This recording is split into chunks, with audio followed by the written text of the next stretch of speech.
હશે 10 થી 12 વર્ષનો એ છોકરો સ્કૂલેથી આવતાની સાથે જ દફતરનો ઘા કર્યો ને મા જોડે ઝઘડવા લાગ્યો. તું મારી સ્કૂલમાં આવી જ કેમ? મા બોલી, બેટા, તારા લંચ બોક્સમાં ચટણી મૂકવાની બાકી હતી ને તું ટિફિન લઈને નીકળી ગયો હતો. પણ તને એટલી ખબર નથી, તું કાણી છે, તારે એક જ આંખ છે. તારા ગયા પછી બધા જ મને કહેવા લાગ્યા, તારી મા કાણી છે. બધા જ મારા પર હસતા હતા ને મારી મશ્કરી કરતા હતા. આજે હું ખાઈશ નહીં. માં રડી પડી. બેટા, બીજી વાર નહીં આવું, બસ તું જમી લે. પણ છોકરો વારે ઘડીએ માને સંભળાવે કે તું કાણી છે, કાણી છે. માં આ કડવા ઝેર સમાન વેણ પી જતી ને છોકરાને પૂરો પ્રેમ કરતી. ગામના લોકોના વાસણ માંજીને માએ દીકરાને ભણાવ્યો. દીકરો સ્કૂલમાં ફર્સ્ટ આવ્યો. શિક્ષણ સંસ્થાએ સ્કૂલમાં એના સન્માનનો કાર્યક્રમ ગોઠવ્યો. છોકરો તૈયાર થઈને સ્કૂલે જવા નીકળ્યો. માં કહે, બેટા, હું આવું? નહીં, તું કાણી છે, ને એ ચાલ્યો ગયો.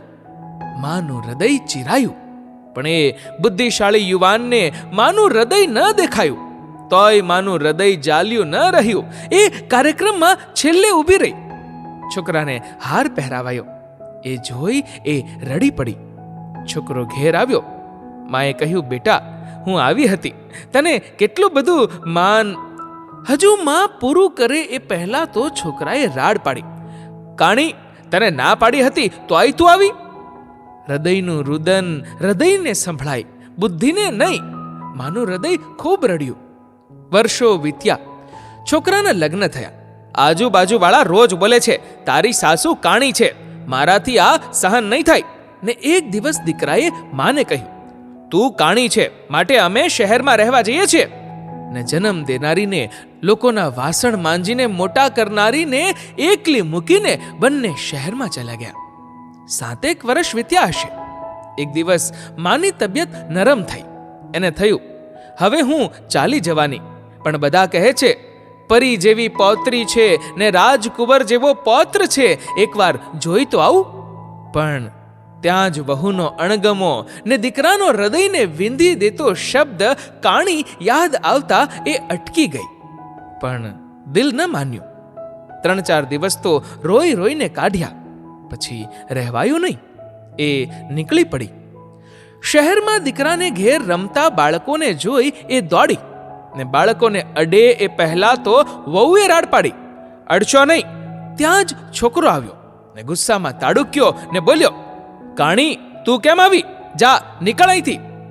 માં આંસુને દબાવી ગામડે આવી ગઈ. ને 4થે દિવસે ગામના મુખીનો ફોન આવ્યો, તારી માં મરણ પથારીએ છે.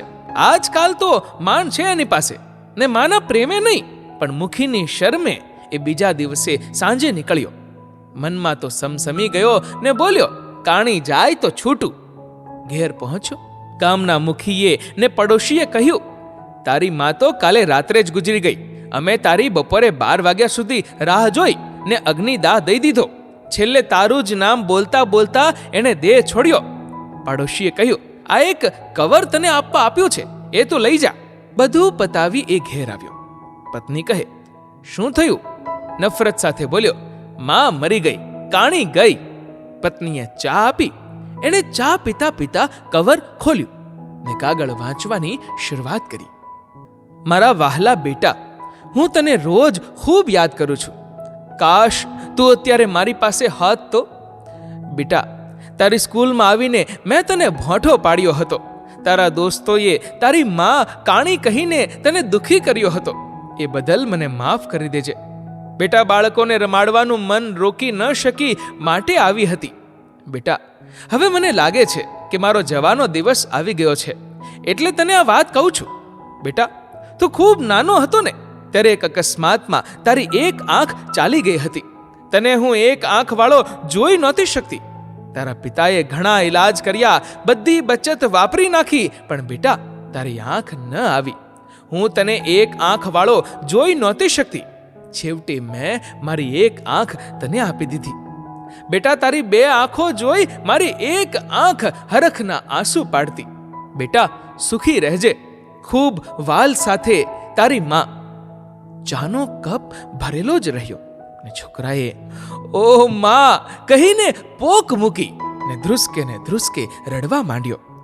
ઓહ માં, તું મારા માટે કાણી બની. માં, તારી આંખ તે મને આપી.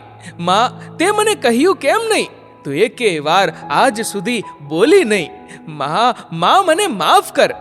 પણ માં હવે સાંભળવા ક્યાં રહી હતી? મિત્રો, આ વિડીયો વિશે તમારું શું કહેવું છે? નીચે કમેન્ટ કરીને જરૂરથી જણાવજો.